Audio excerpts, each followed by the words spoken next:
Na aula anterior, nós vimos dois conceitos interessantes de aspectos imateriais dos seres humanos, que eram Asu e Manas.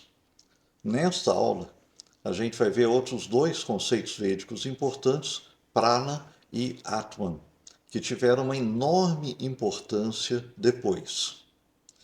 O termo prana aparece no Rig Veda e demais obras antigas, então desde as obras mais antigas do pensamento indiano, e está associado à raiz an, que significa respirar, viver e mover-se. O significado mais direto de prana nos Vedas é o processo de respiração, bem como o daquilo que é respirado, como o ar, né? O prana tornou-se depois um dos conceitos mais importantes do Hatha Yoga tradicional. Então, pranayama, né, a prática de controlar o prana. Normalmente, interpreta-se prana como poder vital, a partir das obras mais recentes. No entanto, como veremos, prana não pode ser interpretado como um simples processo físico de inspiração e expiração de ar e nem mesmo como um mero poder fisiológico. É uma coisa diferente no período mais antigo. Os antigos textos de Hatha Yoga se referem a vários tipos de pranas. Em geral, são mencionados 5 tipos, mas algumas vezes as listas indicam 10 tipos. Os 5 principais são chamados de prana, apana, viana, udana e samana. E todas as palavras também estão associadas ao verbo an, que significa respirar ou viver ou coisas desse tipo. Então, são 5 termos, todos eles relacionados entre si, e no Hatha Yoga, esses 5 tipos de poderes vitais são extremamente importantes, cada um tem uma localização diferente no corpo, etc. Isso vai aparecer em obras posteriores. Na literatura védica, já aparecem muitas referências aos vários pranas ou poderes vitais. Depende um pouco da obra que a gente está considerando. No Rig Veda não aparecem os 5 pranas, mas depois no Atharva Veda, por exemplo, aparece. Posteriormente, então fora dos Vedas, esse tipo de conhecimento foi desenvolvido paralelamente por pessoas interessadas no aspecto fisiológico ou médico das forças vitais dentro do Ayurveda, que é a medicina tradicional indiana, e por outras dedicadas ao controle dessas forças através de práticas de yoga. Então, prana vai ter uma longuíssima história e uma grande importância dentro de alguns campos. No Rigveda já aparecem menções ao prana. Essa palavra ocorre em 5 hinos. É pouco, né? Mas aparece. E o prana é comparado ao fogo, Agni, ao vento, Vayu ou Vata, ao sol, Surya, à vida, Ayus, e ao princípio do dinamismo e do poder vital, Asu, que a gente já tratou na aula anterior. Então, aqui é importante pensar um pouco sobre isso, porque Agni, Vayu e Surya são devas. Então, o fogo, né, tem um deva associado, o vento tem um deva associado, o sol tem um deva associado. Então, não são só fenômenos naturais que a gente está associando aqui ao prana. A vida, Ayus, né, e ao princípio do dinamismo e do poder vital, Asu. O prana é semelhante à vida, Ayus, segundo o Rigveda, nesse verso que está citado aqui. Em outro hino, a pessoa tem a esperança de que o prana abandone o seu inimigo, então que ele morra, né, é o significado prático. Quando num ritual se acende um novo fogo, naquele processo de, né, girar o bastão contra o pedaço de madeira, etc., quando se acende um novo fogo, disse que ele respirou pranid, isto é, começou a viver. Então você está fazendo o novo fogo nascer. O aspecto cósmico do prana aparece no Purusha Sukta, onde se afirma que o vento, Vaya ou Vata, nasceu do prana de Purusha. Então há uma associação direta aí entre um ser cósmico, né? Vayu é um fenômeno natural, mas é um ser cósmico. Vayu não movimenta só o ar, ele movimenta todos os corpos celestes, a lua, o sol, tudo. Então é um poder cósmico e que é também um deva. E isso está associado então ao prana, no caso do Purusha Sukta, prana de Purusha.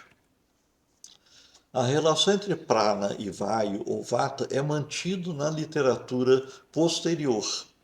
Quando você vai ler textos de Hatha Yoga, muitas vezes se utiliza vayu ou vata como sinônimo de prana. Quem não conhece essa conexão antiga fica, né, confuso, mas é por causa disso. Devemos nos lembrar que Vaya ou Vata não é meramente o vento, mas uma divindade deva de grande importância no período védico.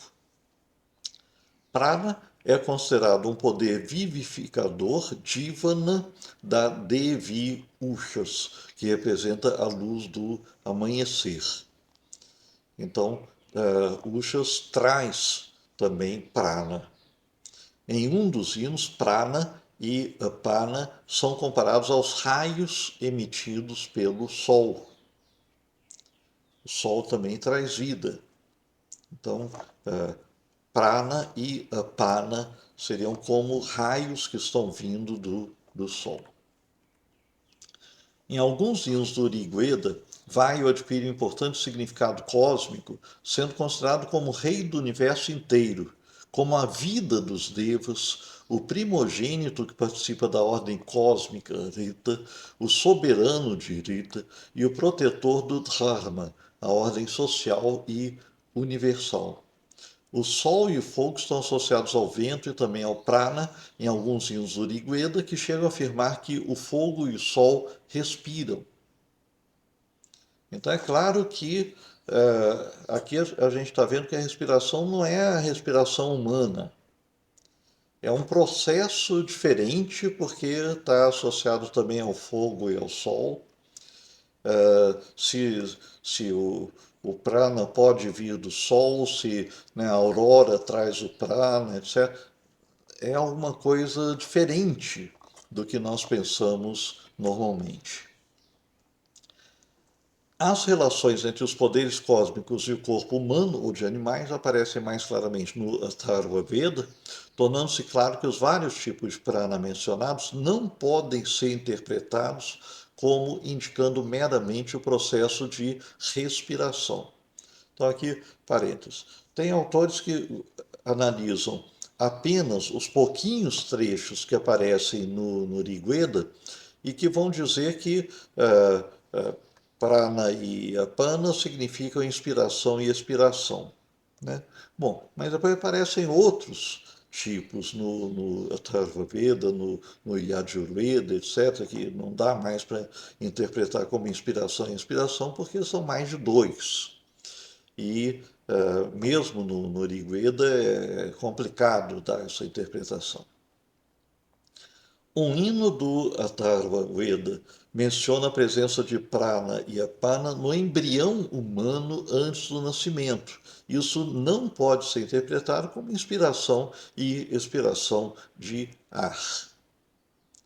Então, é um processo vital que está presente no embrião humano, mas ele não está respirando no sentido normal da palavra. O Atharva Veda contém descrições mais detalhadas sobre o prana, onde aparece associado ao conceito de vida e de longevidade. A falta de prana significa a morte, e eram recitados encantamentos para retirar o prana dos inimigos e matá-los. Eu já mencionei que no Atharva Veda tem muita coisa de magia branca e negra. Então tem alguns, um bom número de hinos no Atharva Veda para você lidar com seus inimigos e realizar magia negra contra eles. Há um longo hino do Atharva Veda, Mandala 11, aliás, no Atharva Veda nos chama de Mandala, parte 11, hino 4, com 26 estrofes totalmente dedicado ao prana. Então, para ver que prana vai adquirindo uma importância cada vez maior. Poucas citações no Rig Veda, aqui no Atharva Veda, além de citações espalhadas, tem um hino inteiro grande dedicado a ele. Nesse hino, o prana é considerado como controlador do universo e o senhor de todas as coisas, tanto as que respiram quanto as que não respiram. Então, mais uma coisa aqui interessantíssima. Prana não está associado só à respiração, nem só aos seres vivos. Todas as coisas. Então, é um poder especial. Tá? Por isso é que é importante, gente, voltando a uma coisa que eu falei lá no primeiro módulo, não ficar tentando traduzir tudo porque dá errado. A gente tem que ir se aproximando desse conceito de prana, vendo como que ele aparece, quais são as propriedades dele. Então está claro aqui que prana não tem a ver diretamente só com respiração. Está presente também nas coisas que não respiram. Então, um poder cósmico, né, um pouco diferente. Ainda de acordo com a Atharva Veda, tanto o fogo terrestre quanto o atmosférico, fogo atmosférico são os raios, possuem prana e a água fornece prana. No contexto dos Vedas, embora seja um princípio vital importantíssimo, o prana não sobrevive à morte da pessoa. Tá? Então, a pessoa viva, ela tem prana, e a gente viu que, né, você faz os rituais lá maléficos para que o prana abandone os seus inimigos, para que eles morram, etc. Mas o prana não é alguma coisa que vai para o mundo de yama. Quando uma pessoa morre, seu prana se dissolve no vento em vaio. Então, é uma propriedade completamente diferente. Não é a mesma coisa que o aço. O anso vai para o mundo de yama e é uma coisa associada também à vitalidade.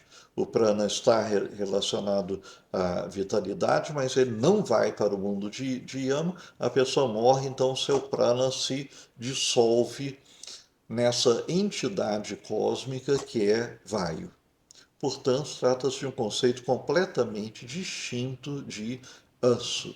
Então, é um terceiro conceito de um componente imaterial dos seres humanos, terceiro, que a gente está estudando, ou seja, o ser humano é constituído por um conjunto de coisas imateriais além do corpo material.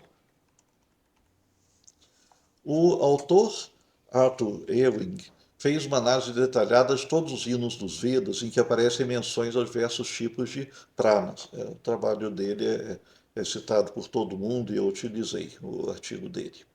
No Rigveda aparece prana algumas vezes, apana uma vez, e nenhum dos outros pranas é mencionado. Aparentemente, nessa órbita, no Rigveda, prana e apana significam inspiração e expiração ou vice-versa. No Yajurveda e no Atharva Veda são mencionados os 5 tipos de prana, mas apenas em um caso todos eles aparecem juntos. Geralmente são mencionados em grupos de 2 ou 3, como por exemplo prana, apana e vyana, mencionados 20 vezes. Então, agora tem outros tipos de pranas que vão aparecendo, ao todo aparecem 5. Então, isso não pode mais ser interpretado como inspiração e expiração. Porém, o significado de todos esses tipos de poderes vitais não fica claro no contexto dos Vedas. Então, no Yajurveda e no Atharva Veda tem descrições em maior número em que aparecem esses tipos de prana, mas não tem uma explicação detalhada a respeito deles. Existe também a menção a 7 pranas, sem dar os seus nomes. E eles são associados aos 7 rishis principais. Então, eu já tinha mencionado isso em outra aula. Existe um número enorme de rishis, das pessoas que transmitiram os hinos dos Vedas. Mas existem 7 principais. Então, esses 7 principais aqui nessa passagem estão associados a 7 pranas, mas isso não é claro, porque nem se especifica que pranas são esses. No Yajurveda, o prana é associado à parte do corpo acima do umbigo, então, né, metade do tronco para cima, e o apana, a parte inferior do abdômen. Neste caso, não podem ser traduzidos como inspiração e expiração de jeito nenhum.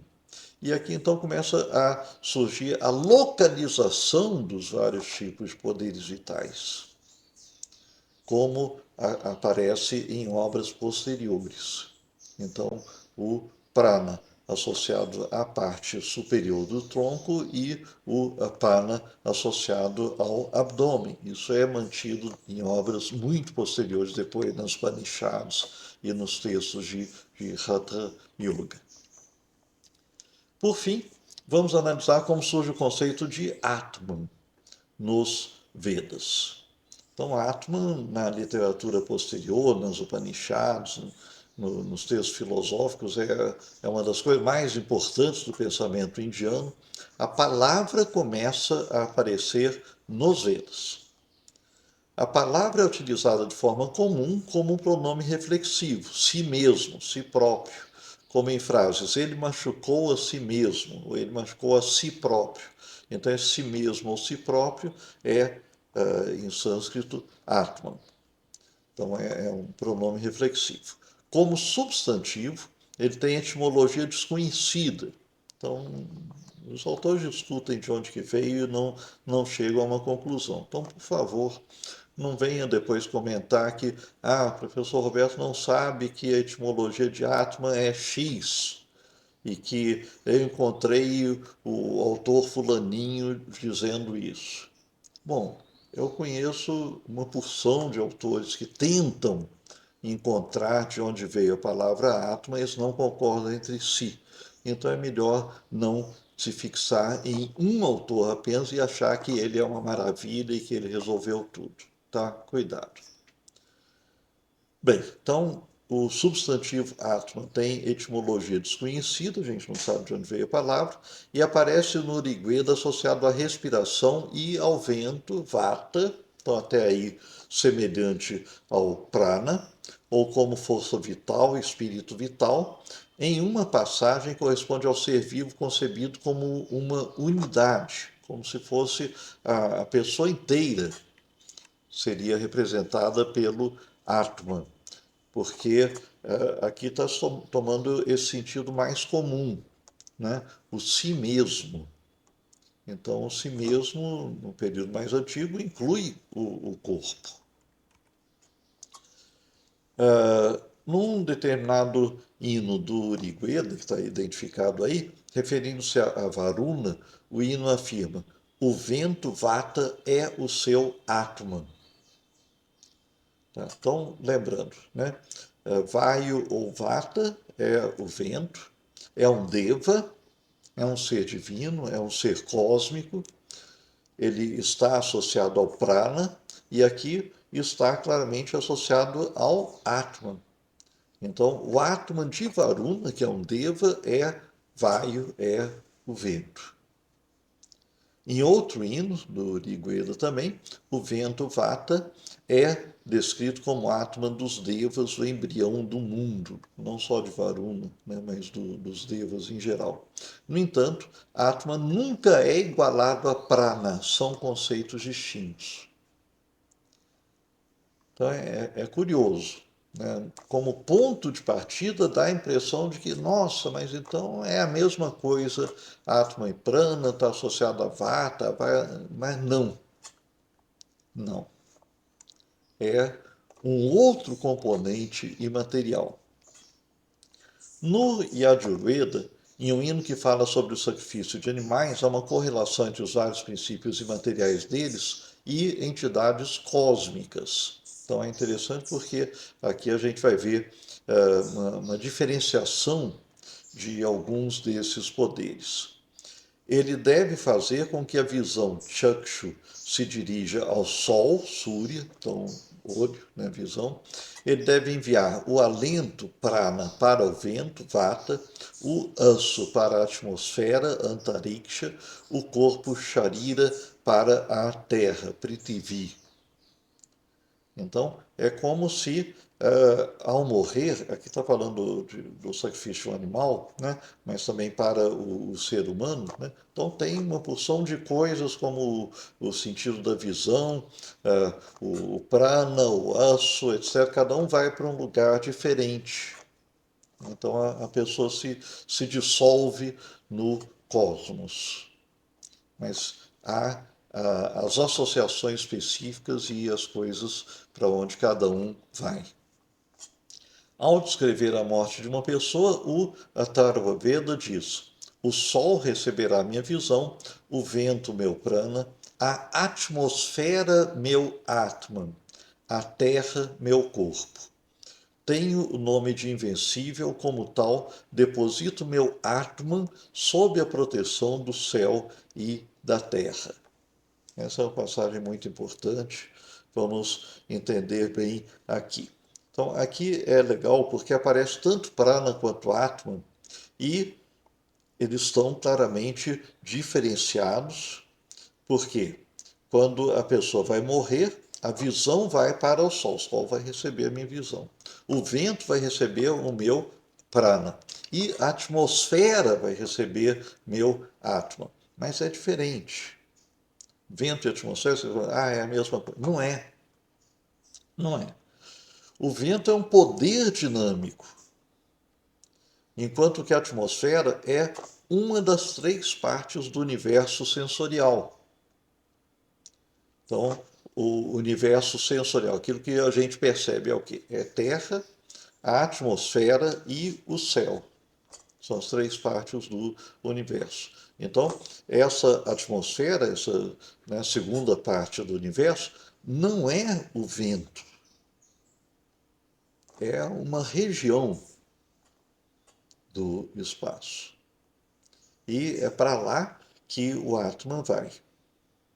Tenho o nome de invencível, como tal, deposito meu Atman sob a proteção do céu e da terra. Então, o céu em cima, a terra embaixo, e protegido pelos dois está a atmosfera, que é o mundo intermediário. Né? Portanto, Prana e Atman são distintos. Né? Aqui, pelo menos, no Atharva Veda, deixa claro isso. No Rigveda, Atman aparece 22 vezes e 48 vezes no Atharva Veda. Então, o número de vezes aparece muito mais, embora o Rigveda seja maior. Na maioria das ocorrências no Rigveda, Atman pode ser interpretado como uma força vital, semelhante a Ansu. Uma citação aqui. Ninguém vive além do que foi decretado pelos devas, mesmo que tenha 100 Atmans. Então, 100 Atmans não pode ser interpretado aqui no sentido do Atman filosófico posterior, é claro. Né? Então, o que é isso? Essa expressão 100 Atmans aparece em outros hinos. Então, hinos que atribuem 100 Atmans a Soma, 100 Atmans a Agni. É alguma coisa como a gente diz, o gato tem 7 vidas. Uma coisa desse tipo. Então, Atman também tem outros significados no Rig Veda, como ao falar sobre o sacrifício de um cavalo, ritual de sacrifício de um cavalo. Com a mente, reconheci o teu Atman ao longe, Atman do cavalo, voando como um pássaro sob o céu. Vi a tua cabeça alada, estão alados, né? O cavalo normal não tem asas, né? Mas aqui o Atman do cavalo é como um pássaro voando, então tem asas, ofegante, percorrendo caminhos fáceis e sem poeira. Bem, então é interessante porque nessa citação, o Atman é alguma coisa que se destaca do corpo na morte, mantendo uma identidade, a essência daquele cavalo, que se separa do corpo e vai voando, como um pássaro. Né? Uma imagem muito bonita, essa do Atman se desprendendo do corpo e voando como um pássaro. Há passagens em que o Deva, associado à chuva, que é Parjanya, e o sol, são chamados de Atman do que se move e do que não se move. E não é possível interpretar essas passagens relacionando a Atman à respiração ou à vitalidade. Então, em que sentido que esses devas seriam o Atman do que se move e do que não se move? Difícil interpretar passagens desse tipo daqui. O Atharva Veda introduz a ideia de que o Atman está em um local específico dentro do corpo. Vamos ver essa citação que é muito importante. A fortaleza invencível dos devas, que tem 8 círculos e 9 portas, dentro dela há um receptáculo celestial dourado coberto de luz.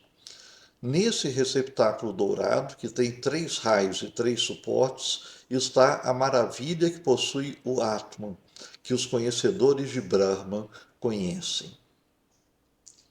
Vamos entender alguns aspectos aqui dessa citação que são importantes. Né? Fortaleza invencível dos devas.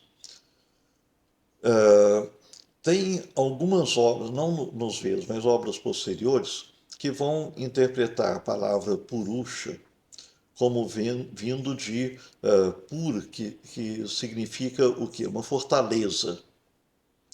Então, né, aqui no Atharva Veda, talvez já esteja pensando em alguma coisa desse tipo, e que tem 8 círculos e 9 portas. Então, essas 9 portas são as 9 aberturas do corpo do ser humano. Isso apareceu o tempo todo na literatura posterior. Então, né, os 2 ouvidos, os 2 olhos, as 2 narinas, uma boca e 2 orifícios inferiores. Então dá 9. Né? Então, essa fortaleza tem 9 postes, e dentro dela, da fortaleza, há um receptáculo celestial dourado coberto de luz. Então, tem alguma localização preciosa onde vai estar o Atman. Então, ele continua nesse receptáculo dourado, que tem 3 raios e 3 postes, está a maravilha que possui o Atman, que os conhecedores de Brahman conhecem. Bom, o que é isso com 3 raios, 3 suportes? Né? Não fica muito claro, a interpretação não é clara. Em um outro hino, há uma complementação que diz: um lótus com 9 portas, coberto por 3 fios. Nele reside a maravilha que possui o Atman, conhecida pelos conhecedores de Brahma. Sem desejos, sábio, imortal, autoexistente, saciado de seiva, sem qualquer deficiência, conhecendo esse Atman, sábio, atemporal e jovem, não se teme a morte. Bom, aqui fala de lótus. Será que já está falando de um chakra, etc? Não sei, é difícil saber. As menções mais claras a respeito de chakras aparecem depois nas Upanishads e em obras posteriores. Tem gente que acha que aqui já está falando de um chakra. Né? Por que está falando de um lótus? Com 9 portas. As 9 portas tem no corpo humano.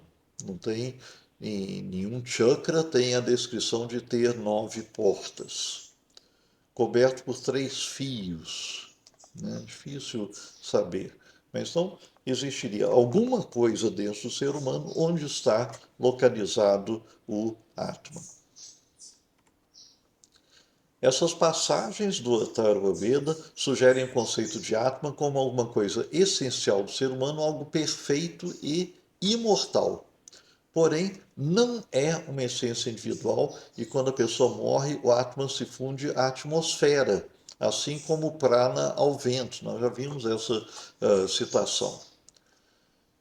Então, se o Atman, aqui nesse período, fosse uma coisa individual, iria para o mundo de Yama. Né? Então, a gente tem que entender essa conexão, que é o que vai distinguir tudo. Na aula anterior, a gente viu os conceitos de Aço e de Manas. E os dois são princípios imateriais do ser humano que vão para o mundo de Yama. Um deles contendo a vitalidade, o outro contendo o poder do pensamento. E agora, nesta aula, nós estamos vendo o prana, que é um outro princípio imaterial, e o Atman. E nenhum deles é descrito como indo para o mundo de Yama nessas passagens todas que a gente viu aqui. Mas se fala de que quando a pessoa morre, o prana se funde a vaio, ao vento, e o Atman se difunde onde? Antariksha, que é esse espaço atmosférico intermediário. Então não dá a impressão de ser alguma coisa individual e imortal. Em fases posteriores do pensamento indiano, vão ocorrer várias mudanças. O conceito de aço desaparece, a palavra deixa de ser utilizada. Manas adquiriu um significado mais desenvolvido, porém continua a representar a mente e não representa a essência do ser humano. Aqui, desses quatro, é Manas que parece representar a individualidade. Prana é descrito de forma mais clara, porém mantendo o aspecto de um poder vital. E o conceito de Atman se altera e ele passa a ser visto como a essência mais profunda da pessoa. Mas aqui ainda não é. Aqui claramente não é. Então, isso é um hábito que a gente precisa pegar, gente, quando a gente está estudando história. As palavras mudam de significado.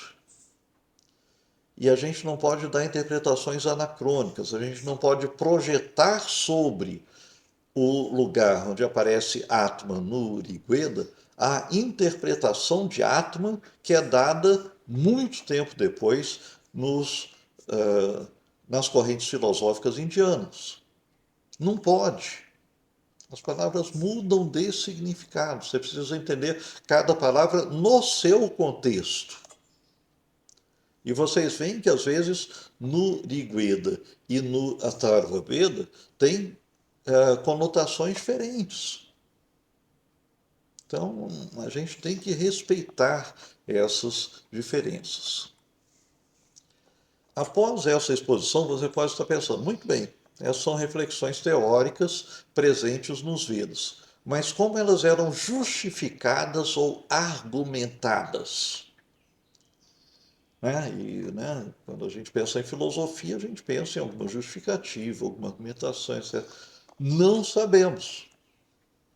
Os Vedas utilizam todos esses conceitos como se eles já fossem conhecidos. Então, nos Vedas não se para definir esses conceitos ou para dar explicações, eles são utilizados. Todo mundo já sabe o que significa asa, o que significa manas, etc. Então, eles estão sendo utilizados. Então, existe algum argumento para estabelecer que existe manas, para estabelecer que existe Atman, etc. Não sei, não está nos Vedas. Mas os Vedas não representam a totalidade do que existia na época. É aquilo que foi conservado. Então, nós não conhecemos a sua origem, a origem desses conceitos, nem a sua justificativa. Sinto muito. Tem que reconhecer isso. Né? Então, infelizmente, não existe nem uma argumentação, nem uma justificativa nos Vedas para o uso desses conceitos. Bom, então terminamos por aqui esses 4 aspectos importantes e materiais dos seres humanos dentro do período dos Vedas.